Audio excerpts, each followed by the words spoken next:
नमस्कार दोस्तों, डॉक्टर आनंद क्लासेस के यूट्यूब चैनल पर आप सभी का एक बार फिर से स्वागत है। दोस्तों, अधिगम के पिछले वीडियो में हमने थोंडाई के सीखने के नियम के बारे में अध्ययन किया था कि थोंडाई के सीखने के नियमों को हमने दो भागों में बांटा था। एक सीखने के मुख्य नियम और दूसरा था सीखने के गौण नियम। मुख्य नियम थे जिसमें अभ्यास का नियम, तत्परता का नियम और प्रभाव का नियम, उसके बारे में हमने अध्ययन कर लिया था। आज हम अध्ययन करने वाले हैं थोंडाई के सीखने के जो गौण नियम है उनका विस्तार से। तो थोंडाइक ने सीखने के गौण नियम है वो 5 बताए, जिसमें पहला बहुशक्ति या बहुविधि का नियम, लॉ ऑफ मल्टीपल रिस्पॉन्स। दूसरा अभिव्यक्ति का नियम, लॉ ऑफ एटीट्यूड। तीसरा आंशिक क्रियाओं का नियम, लॉ ऑफ पार्शियल एक्टिविटी। चौथा है अनुरूपता का नियम, लॉ ऑफ एनालॉजी। और पांचवा साहचर्य परिवर्तन का नियम, लॉ ऑफ एसोसिएशन शिफ्टिंग। सबसे पहले बात करते हैं हम सीखने का जो गौण नियम है उसमें पहला बहुशक्ति या फिर बहु विधि क्रिया नियम। यहां पर जो बहु शब्द लिखा हुआ है इसका अर्थ होता है अधिक। क्या होता है? अधिक होता है। थोंडाई का मानना है कि व्यक्ति सीखने के लिए, किसका मान है? थोंडाई का मानना है। थोंडाई का मानना है कि व्यक्ति सीखने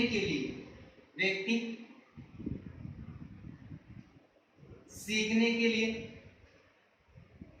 अनेक प्रकार की अनुक्रिया करता है। अनेक प्रकार की अनुक्रिया करता है। अनेक प्रकार की अनुक्रिया करता है। ठीक है। बहु का अर्थ होता है अधिक, विधि का मतलब होता है कानून, और आगे क्या करता है? क्रिया। कि व्यक्ति के सामने, बालक के सामने कोई लक्ष्य या फिर कोई उद्दीपक रख दिया जाता है और उस उद्दीपक या फिर लक्ष्य को प्राप्त करने के लिए क्या करता है? एक व्यक्ति लक्ष्य को प्राप्त करने के लिए, सीखने के लिए अनेक प्रकार की अनुक्रियाएं करता है। क्या करता है? अनेक प्रकार की अनुक्रियाएं करता है। इनमें से कुछ अनुक्रियाएं ऐसी होती है जो लक्ष्य की प्राप्ति में सहायक होती है। लक्ष्य की प्राप्ति में सहायक होती है। और कुछ अनुक्रियाएं ऐसी होती है जो लक्ष्य की प्राप्ति में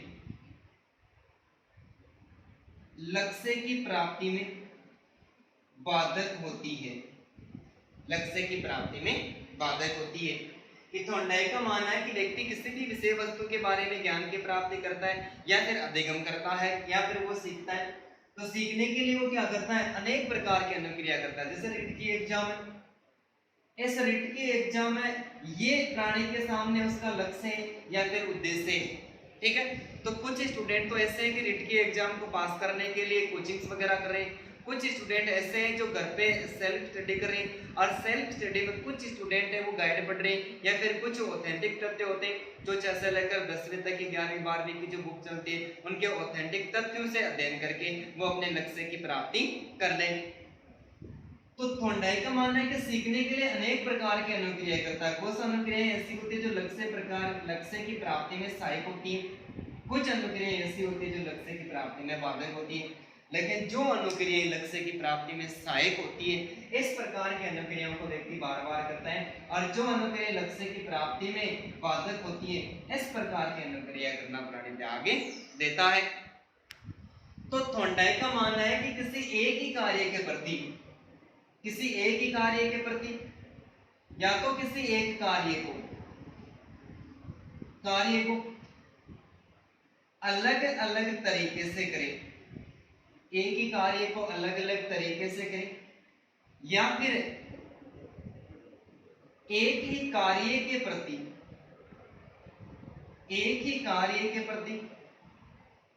एक से अधिक क्रिया करें, तो अधिगम शीघ्रता से होता है। क्या होता है?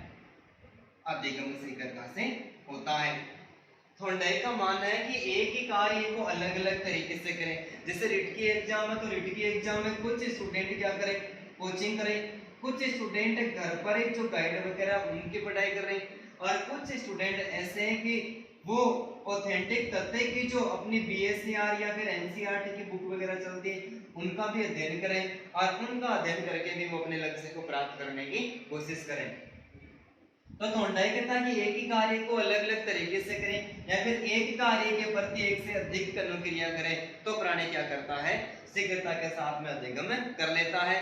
अर्थात जब प्राणी एक ही विषय वस्तु, एक ही लक्ष्य या फिर एक ही कार्य के प्रति अधिक अनुक्रिया करता है, एक से अधिक अनुक्रिया करता है और एक से अधिक अनुक्रिया करके वो लक्ष्य की प्राप्ति करता है, तो इस प्रकार से यदि प्राणी सीखता है उस नियम को थॉर्नडाइक ने क्या नाम दिया, बहुशक्ति या फिर बहुविधि क्रिया का नियम नाम दिया।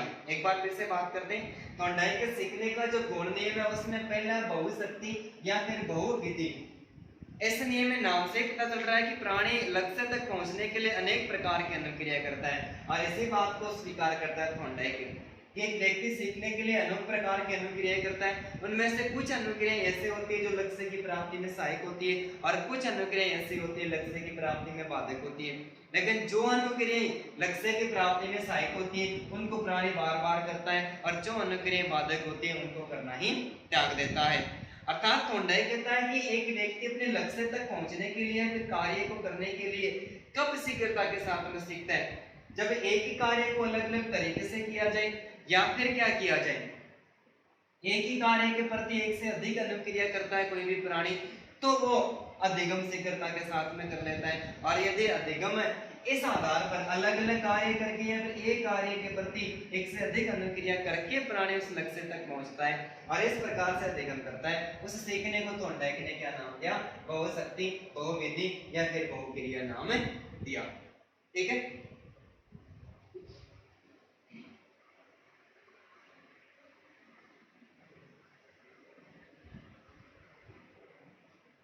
दूसरा जो नियम है वो है अभिवर्ती का नियम। इस अभिवर्ती के नियम को अन्य किस नाम से पुकारते हैं, अन्य नाम। इस अभिवर्ती के नियम को मानसिक विन्यास या फिर मनोवर्ती का नियम भी कहते हैं। मानसिक विन्यास या मनोवर्ती का नियम कहते हैं। ठीक है। अभिवर्ती का नियम है उसको अन्य किस नाम से पुकारते हैं, मानसिक विन्यास का नियम या फिर मनोवर्ती का नियम। मानसिक विन्यास का नियम या फिर मनोवर्ती का नियम या फिर अभिवर्ती का नियम। इसकी बात करें तो मनोवर्ती और अभिवर्ती को एक ही शब्द में एटीट्यूड कहते हैं। क्या कहते हैं, एक ही शब्द में एटीट्यूड कहते हैं कि जो अभिवर्ती का नियम है उसको मानसिक विन्यास का नियम या फिर जो मनोवर्ती का नियम है इसके नाम से भी पुकारा जाता है। और एक शब्द की बात करें तो इसको एटीट्यूड, अभिवर्ती या मनोवर्ती को एटीट्यूड के नाम से पुकारते हैं। ये एटीट्यूड शब्द ये लैटिन भाषा के, कौन सी भाषा के, लैटिन भाषा के एबटस से बना है। लैटिन भाषा के एबटस से बना है और जिसका शाब्दिक अर्थ होता है नजरिया या फिर दृष्टिकोण। नजरिया या फिर दृष्टिकोण, नजरिया फिर दृष्टिकोण। कि अभिवर्ती के जो नियम है उसको मानसिक विन्यास या फिर मनोवर्ती का नियम भी कहते हैं और एक शब्द में कहते हैं एटीट्यूड। ये एटीट्यूड शब्द ये लैटिन भाषा के एबटस से बना है। किससे बना है, एबटस से बना है और जिसका शाब्दिक अर्थ होता है नजरिया फिर दृष्टिकोण। तो यहाँ पर हम ऐसा कह सकते हैं कि जब बालक अधिगम करता है और वो जब सीखता है, सीखते समय जो लक्ष्य या फिर जो उद्देश्य या फिर जो विषय वस्तु होती है, लक्ष्य, उद्देश्य या फिर विषय वस्तु होती है, उस विषय वस्तु के प्रति उस बालक का नजरिया कैसा है, उस बालक का दृष्टिकोण कैसा है। यानी उस विषय वस्तु के प्रति जो बालक का नजरिया या फिर जो दृष्टिकोण है वो सकारात्मक भी हो सकता है। क्या हो सकता है, सकारात्मक, और सकारात्मक के साथ में कैसा हो सकता है, नकारात्मक भी हो सकता है। यदि बालक का विषय वस्तु के प्रति जो नजरिया है वो दृष्टिकोण है सकारात्मक है, कैसा है, सकारात्मक है, सकारात्मक है, तो वो क्या करता है, उस अधिगम प्रक्रिया को शीघ्रता के साथ में सीख लेता है। और यदि शिक्षण प्रक्रिया जो दृष्टिकोण है शिक्षण प्रक्रिया के संबंध में नकारात्मक है, तो वो उस अधिगम प्रक्रिया को कभी भी प्रभावी नहीं बना पाता है, अर्थात नहीं सीख पाता है। ठीक है, तो थॉर्नडाइक का मानना है कि एक बालक का जो विषय वस्तु होती उस विषय वस्तु के प्रति यदि दृष्टिकोण नजरिया एकदम सकारात्मक होता है तो प्राणी शीघ्रता के साथ में सीखता है, और नकारात्मक होता है तो प्राणी शीघ्रता के साथ में अधिगम नहीं कर पाता है। तो अतः हम कह सकते हैं कि किसी भी विषय वस्तु को या फिर सीखने की जो विषय वस्तु होती है, किसी भी विषय वस्तु को सकारात्मक सोच के साथ, किसके साथ में, सकारात्मक सोच के साथ में शुरू किया जाए तो प्राणी उसका शीघ्रता के साथ में अध्ययन कर लेता है। और इस नियम का जो शिक्षा के क्षेत्र में जो महत्व है वो यह है कि शिक्षक का दायित्व है, किसका दायित्व है, एक शिक्षक का दायित्व है कि अधिगम सामग्री के प्रति बालकों की सबसे पहले सकारात्मक सोच का विकास करें। एक शिक्षक का दायित्व है कि अधिगम सामग्री के प्रति बालकों का सबसे पहले जो सकारात्मक सोच होती है उसका विकास करें, और सकारात्मक सोच का विकास करने के बाद में अधिगम सामग्री प्रस्तुत करें। क्या करें, अधिगम सामग्री प्रस्तुत करें। ठीक है, तो सीखने का दूसरा नियम है अभिवर्ती का नियम, जिसको मानसिक विन्यास या मनोवृत्ति का नियम भी कहते हैं, और एक ही शब्द में उसको एटीट्यूड कहते हैं। एटीट्यूड लैटिन भाषा के एप्टस से बना है और जिसका शाब्दिक अर्थ होता है नजरिया फिर दृष्टिकोण। तो थॉर्नडाइक का मानना है कि जब प्राणी सीखता है और सीखता है उस समय जो विषय वस्तु होती है उस विषय वस्तु के प्रति उस प्राणी का दृष्टिकोण कैसा, उसका नजरिया कैसा है। यदि दृष्टिकोण सकारात्मक है तो वो शीघ्रता के साथ में सीखेगा, यदि नकारात्मक है तो वो कभी भी नहीं सीखेगा। तो हम ऐसा कर सकते हैं कि यदि किसी भी विषय वस्तु का ज्ञान की प्राप्ति करें और किसी भी प्रकार का कार्य करें, उस कार्य को यदि सकारात्मक सोच के साथ शुरू किया जाए, इसके साथ में सकारात्मक सोच के साथ में शुरू किया जाए तो हम अधिगम प्रक्रिया को आसानी के साथ में प्राप्त कर लेते हैं। इस नियम का शिक्षा के क्षेत्र में महत्व है कि एक शिक्षक का दायित्व है, किसका दायित्व है, शिक्षक का दायित्व है कि एक शिक्षक जब बालकों को सिखाने का कार्य करता है तो उस शिक्षक का दायित्व है कि जो भी अधिगम सामग्री होती है उस अधिगम सामग्री के प्रति सबसे पहले बालकों की क्या करें, अधिगम सामग्री के प्रति बालकों की सकारात्मक सोच का विकास करें, और सकारात्मक सोच का विकास करने के बाद में क्या करें, उस अधिगम सामग्री को प्रस्तुत करें, तब बालक क्या करेंगे, शीघ्रता के साथ में सीख जाएंगे। ठीक है,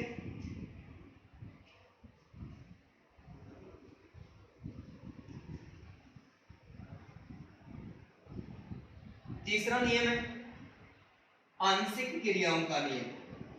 आंशिक क्रियाओं का नियम, इन आंशिक क्रियाओं के नियम के संबंध में हमें थॉर्नडाइक का जो नियम है सीखने का उससे संबंध में भी प्रश्न पूछा जाता है, और इसके अलावा जो गेस्टाल्ट थ्योरी है, सूझ और अंतर्दृष्टि का सिद्धांत है जो कोलर के द्वारा दिया गया है उसके संबंध में भी प्रश्न पूछा जाता है। हम यहाँ पर दोनों प्रश्नों को एक के साथ में सॉल्व करेंगे। ये जो थॉर्नडाइक का जो नियम है आंशिक क्रियाओं का नियम, ये अंश से पूर्ण की ओर चलता है।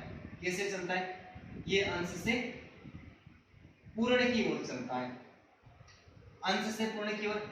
लेकिन एक नियम है और वो पूर्ण से अंश की ओर चलता है, पूर्ण से अंश की ओर। ठीक है, पूर्ण से अंश की ओर। आंशिक क्रियाओं का नियम, थॉर्नडाइक का आंशिक क्रियाओं का नियम है, ये अंश से पूर्ण की ओर चलता है। कैसे चलता है, अंश से पूर्ण के। अंश का अर्थ होता है भाग, अंश का अर्थ होता है भाग। तो थॉर्नडाइक का मानना है कि कोई भी विषय वस्तु है, कोई भी विषय वस्तु है और इस विषय वस्तु को छोटे छोटे भागों में, छोटे छोटे भागों में विभाजित कर दिया जाए। क्या कर दिया जाए, छोटे छोटे भागों में विभाजित कर दिया जाए। तो छोटे छोटे भागों में विभाजित करने से सीखना सरल हो जाता है। सीखना क्या हो जाता है, सरल हो जाता है। तब इस नियम को किस नाम से पुकारा गया, आंशिक क्रियाओं का नियम। और ये आंशिक क्रियाओं का नियम किसके द्वारा देगा? ये थॉर्नडाइक के द्वारा दिया गया। तो थॉर्नडाइक का आंशिक क्रियाओं का नियम है, ये अंश से पूर्ण की ओर चलता है और ये मानता है कि बालक के सामने विषय वस्तु प्रस्तुत की जाती है, उस विषय वस्तु को क्या कर दिया जाए? छोटे छोटे भागों में विभाजित कर दिया जाए। छोटे छोटे भागों में विभाजित करके कर दिया जाए तो सीखना क्या हो जाता है? सरल हो जाता है। जैसे हम अधिगम पढ़ रहे हैं, अधिगम में जब हम पढ़ रहे हैं तो अधिगम को हम छोटे छोटे भागों में पढ़ रहे हैं, अंश से पूर्ण की ओर पढ़ रहे हैं कि एक अधिगम है और अधिगम में सबसे पहले हमने उसका अर्थ पढ़ा, उसके बाद में परिभाषा पढ़ी, उसके बाद में उसकी विशेषताएं पढ़ी, फिर हमने सोपानिक प्रक्रिया पढ़ी, फिर अधिगम के पक्ष पढ़ा, फिर अधिगम स्थानांतरण और अंत में जाके अधिगम के सिद्धांत। सिद्धांतों में जो पहला सिद्धांत था वो उद्दीपक अनुक्रिया का सिद्धांत, और उसी के आधार पर थॉर्नडाइक के सीखने के जो नियम थे उसमें सबसे पहले हमने मुख्य नियम पढ़ा और उसके बाद में अब हम किसकी बात करें? सीखने के गौण नियम की बात करें। तो एक विषय वस्तु को हमने क्या किया? छोटे छोटे भागों में विभाजित कर दिया और छोटे छोटे भागों में विभाजित करके हम समय के अंतराल के आधार पर पढ़ रहे हैं तो वो हमें आसानी के साथ में याद हो रहा है। तो यहाँ पर सीखने का कौन सा नियम लागू होता है? आंशिक क्रियाओं का नियम। ये पूर्ण से अंश की और जो नियम है ये जो गेस्टाल्ट थ्योरी पर आधारित है। किस पर आधारित है? Gestalt theory. अरे गेस्टाल्ट शब्द है ये जर्मन भाषा का शब्द है और जिसका शाब्दिक अर्थ होता है समग्र आकार या फिर पूर्ण आकृति।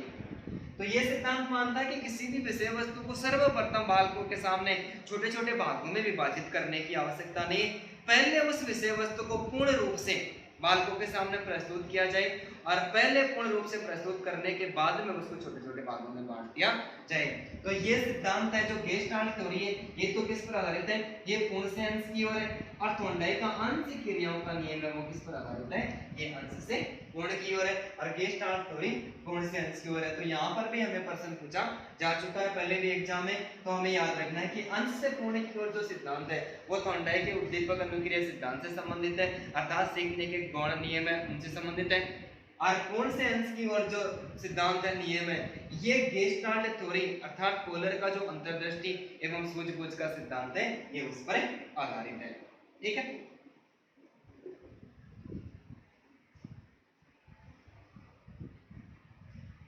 इसके बाद में चौथा नियम है ये है अनुरूपता का नियम। कौन सा नियम? अनुरूपता का नियम। और इस अनुरूपता के नियम को आत्मीकरण का नियम भी कहते हैं। अनुरूपता के नियम को क्या कहते हैं? आत्मीकरण का नियम भी कहते हैं। ठीक है। तो थॉर्नडाइक का सीखने का जो गौण नियम है उसमें चौथा नियम है अनुरूपता का नियम, और इस अनुरूपता के नियम को किस नाम से पुकारते हैं? आत्मीकरण के नाम से भी पुकारते हैं। और आत्मीकरण का अर्थ होता है बालक के विषय वस्तु का ज्ञान है वो स्वयं ही ग्रहण करते हैं। क्या करते हैं? स्वयं ही ग्रहण करना। विषय वस्तु का ज्ञान स्वयं ही ग्रहण करना। अर्थात थॉर्नडाइक का मानना है कि बालक के सामने कोई नवीन समस्या आती है, क्या आती है? बालक के सामने कोई नवीन समस्या आती है तब बालक क्या करता है? उस नवीन समस्या का समाधान करता है। नवीन समस्या का क्या करता है? समाधान करता है। और नवीन समस्या का समाधान किस पर आधारित करता है? वो अपने पूर्व ज्ञान के आधार पर करता है। किसके आधार पर? पूर्व ज्ञान के आधार पर। ठीक है। पूर्व ज्ञान के आधार पर समस्या का समाधान करके उस विषय वस्तु का जो ज्ञान है उस विषय वस्तु के ज्ञान का क्या कर लेता है? आत्मीकरण कर लेता है या फिर उस ज्ञान को अपने अनुरूप बना लेता है। तो आत्मीकरण का नियम या फिर अनुरूपता का नियम, इस नियम के अनुसार थॉर्नडाइक का मानना है कि बालक के सामने कोई समस्या आती है, क्या आती है? किसी भी प्रकार की कोई समस्या आती है और उस समस्या का समाधान बालक किसके आधार पर करता है? पूर्व ज्ञान के आधार पर करता है। तो शिक्षा के क्षेत्र में से सिद्धांत का महत्व है कि जो बालक के सामने एक शिक्षक का दायित्व है, इसका दायित्व है कि शिक्षक का दायित्व है कि ये शिक्षक बालकों के सामने नवीन समस्या प्रस्तुत करे। क्या करे? नवीन जो समस्या है ये नवीन समस्या प्रस्तुत करे और नवीन समस्या प्रस्तुत करने के बाद में बालक अपने पूर्व ज्ञान का सहारा लेंगे। किसका सहारा लेंगे? बालक अपने पूर्व ज्ञान का सहारा लेंगे और पूर्व ज्ञान का सहारा लेकर वो उस विषय वस्तु का स्वयं ज्ञान ग्रहण करने की कोशिश करेंगे। तो इस प्रकार से किया गया अधिगम क्या होता है? एकदम से स्थायी होता है और बालक आसानी के साथ में सीखे जाता है। तो सीखने का चौथा नियम है वो अनुरूपता का नियम, जिसको किस नाम से पुकारते हैं? आत्मीकरण का नियम। आत्मीकरण के नियम के अंतर्गत बालक क्या करता है? स्वयं ज्ञान ग्रहण करने की कोशिश करता है। थॉर्नडाइक का मानना है कि बालक के सामने कोई नवीन समस्या आती है, क्या आती है, बालक के सामने कोई नवीन समस्या आती है, तब बालक उसका समाधान करने की कोशिश करता है। लेकिन जब समाधान करता है तब वो क्या करता है, पूर्व में सीखा गया ज्ञान है उसको आधार मानता है। अर्थात नवीन समस्या का समाधान के लिए वो पूर्व ज्ञान को आधार मानकर उस समस्या का समाधान करता है और स्वयं समाधान करके उसका ज्ञान प्राप्त कर लेता है, अर्थात आत्मनिर्णय कर लेता है। तो शिक्षक का दायित्व है कि शिक्षक क्या करे, शैक्षिक महत्व के अंतर्गत एक शिक्षक क्या करे, उस बालक के सामने नवीन समस्याएं प्रस्तुत करे और नवीन समस्या प्रस्तुत करने के बाद में बालक पूर्व ज्ञान को आधार बनाएगा और पूर्व ज्ञान के माध्यम से उस समस्या का समाधान कर लेगा। तो हम ऐसा कह सकते हैं कि यदि पूर्व ज्ञान को नवीन ज्ञान के साथ में जोड़ दिया जाए, किसके साथ में जोड़ दिया जाए, पूर्व ज्ञान को नवीन ज्ञान के साथ में जोड़ दिया जाए तो सीखना क्या हो जाता है, सरल हो जाता है। और ये थॉर्नडाइक का अनुरूपता का नियम है, वो इस बात को स्वीकार करता है। ठीक है, लास्ट नियम है साहचर्य परिवर्तन का नियम। साहचर्य परिवर्तन का नियम, यहां पर साहचर्य का अर्थ होता है संबंध स्थापित करना। साहचर्य का अर्थ क्या होता है, संबंध स्थापित करना, संबंध स्थापित करना। एक प्राणी संबंध किसके प्रति स्थापित करेगा, तो प्राणी के सामने कोई भी उद्दीपक होता है, प्राणी के सामने क्या होता है, उद्दीपक होता है और उद्दीपक को प्राप्त करने के लिए प्राणी अनुक्रिया करता है, उद्दीपक को प्राप्त करने के लिए अनुक्रिया करता है और उद्दीपक और अनुक्रिया के बीच में संबंध स्थापित करता है और संबंध स्थापित करके उस लक्ष्य को प्राप्त करता है या फिर अधिगम करता है या फिर सीखता है। तो साहचर्य का शाब्दिक अर्थ क्या होता है, संबंध स्थापित। जब प्राणी सीख लेता है, लक्ष्य को प्राप्त कर लेता है, तब हमें इस बात का पता चलता है कि उसके व्यवहार में क्या हुआ है, परिवर्तन हुआ है और परिवर्तन को क्या कहते हैं, सीखना कहते हैं। तो साहचर्य परिवर्तन का नियम कहता है कि यदि बालक एक उद्दीपक के प्रति, यदि बालक एक उद्दीपक के प्रति अनुक्रिया कर सकता है, एक उद्दीपक के प्रति अनुक्रिया कर सकता है, तो वह अन्य उद्दीपक के प्रति भी अनुक्रिया कर सकता है। कि एक उद्दीपक के प्रति अनुक्रिया कर सकता है तो वो अन्य उद्दीपक के प्रति भी अनुक्रिया कर सकता है। क्यों? क्योंकि जब उस बालक ने एक उद्दीपक के प्रति अनुक्रिया की, तब उसने क्या किया, उद्दीपक और अनुक्रिया के बीच में संबंध स्थापित कर लिया। जैसे एक स्टूडेंट रिट की तैयारी कर सकता है, रिट में सिलेक्शन करवा सकता है, तो वो रिट के आधार पर सेकेंड ग्रेड की भी तैयारी कर सकता है और सेकेंड ग्रेड के बाद में यदि वो फर्स्ट ग्रेड की भी तैयारी कर सकता है और फर्स्ट ग्रेड के बाद में यदि योग्यता है तो वो कॉलेज लेक्चर की भी तैयारी कर सकता है। अर्थात हम एक ऐसा कह सकते हैं कि यदि एक उद्दीपक के प्रति अनुक्रिया कोई प्राणी कर सकता है तो वो अन्य उद्दीपकों के प्रति भी अनुक्रिया कर सकता है। ठीक है, तो ये सिद्धांत मानता है कि जब प्राणी सीखता है तो सीखने के लिए, जब प्राणी किसी भी विषय वस्तु को सीखता है तो सीखने के लिए, सीखने के जो तरीके होते हैं वो तरीके नहीं बल्कि सीखने की जो परिस्थिति होती है वो भी सीखने की प्रक्रिया को प्रभावित करती है और सीखने की परिस्थिति यदि अनुकूल होती है तो प्राणी क्या करता है, साहचर्य परिवर्तन के माध्यम से अपने स्थिति होती है, अपना लक्ष्य होता है, उस लक्ष्य को प्राप्त कर लेता है। और थॉर्नडाइक का मानना है कि सीखने के तरीके नहीं बल्कि परिस्थितियां भी प्रभावित करती है और परिस्थिति उससे विषय वस्तु के प्रति या फिर उस बालक के प्रति अनुकूल होती है तो बालक क्या करता है, अधिगम को आसानी के साथ में प्राप्त कर लेता है। एक बार फिर से बात करते हैं, थॉर्नडाइक का पांचवा नियम है, यह है साहचर्य परिवर्तन का नियम। साहचर्य का अर्थ होता है संबंध स्थापित करना, अर्थात जब प्राणी सीखता है तब वो उद्दीपक और अनुक्रिया के बीच में क्या करता है, संबंध स्थापित करता है और संबंध स्थापित करने के बाद में यदि वो किसी भी विषय वस्तु को सीख लेता है तो उसके व्यवहार में क्या आता है, परिवर्तन आता है। तो थॉर्नडाइक का मानना है कि एक प्राणी एक उद्दीपक के प्रति अनुक्रिया कर सकता है तो वो अन्य किसी उद्दीपक के प्रति भी अनुक्रिया कर सकता है। अर्थात हम ऐसा कह सकते हैं कि एक बालक रिट की तैयारी कर सकता है तो वो सेकंड ग्रेड की भी कर सकता है, यदि उसके अनुकूल है और उसने अपनी योग्यता प्राप्त कर रखी है तो वो फर्स्ट ग्रेड और कॉलेज लेक्चर की भी तैयारी कर सकता है। लेकिन सीखने के सबके तरीके क्या है, एकदम से अलग अलग है, और तरीकों के साथ में परिस्थिति भी क्या करती है, प्रभावित है। ये परिस्थिति भी प्रभावित करती है, परिस्थिति भी सीखने के अनुकूल होनी चाहिए।